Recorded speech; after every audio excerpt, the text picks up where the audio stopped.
Hey everyone, it's Morgan. Today, the Director of Maintenance at our Akron terminal, Chris Jostin, is going to go over APU tips and tricks. If you haven't already, be sure to subscribe to our channel, like our video, and turn on notifications for future content.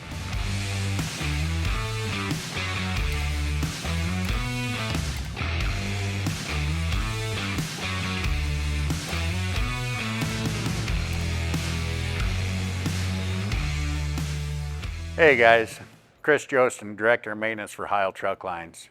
Let's talk about some tips and tricks to get the most out of your APU. At night, when you get done at the end of your shift, you want to be warm, especially when it's cold out, right? A good tip to have is preheat your truck. What I mean by that is an hour before you stop for the day, pull over, turn your heater in your bunk all the way on high, turn your fan up, close the curtains between your sleeper and your cab, and let that bunk preheat. Then when you get to where you're going to stop for the night, get backed into your spot, set your brakes, close your cab curtains on your windshield, shut your truck off, and go back and turn on your APU and your bunk heater. That way your truck is already acclimated to the temperature, and the APU doesn't have to work so hard to heat up the truck. You'll stay comfortable a lot longer. The temperature will be already moderated to where you want it.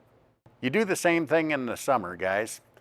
An hour before you stop for the end of the day, make sure your air conditioner in your bunk is turned all the way cold, your fan all the way on high, and pre-cool that sleeper. When you get to where you're going at the end of the day, get backed in, close your cab curtain windows, shut your truck off, and turn on your bunk air conditioner on the APU.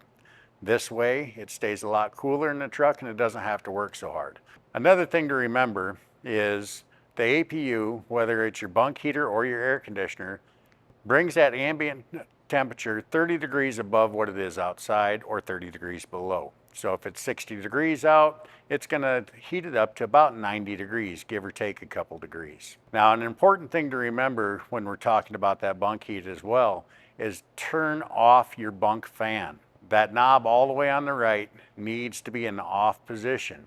If not, it's going to circulate that cold air from underneath your bunk, and it's not going to get as warm as you want it to. You're going to think that the system is not working, but it actually is. So these are some tips and tricks to help you keep warm. If you have any other questions, don't be afraid to reach out to your maintenance department. We'll be glad to walk through. Otherwise, you have step-by-step instructions in the permit book in your truck.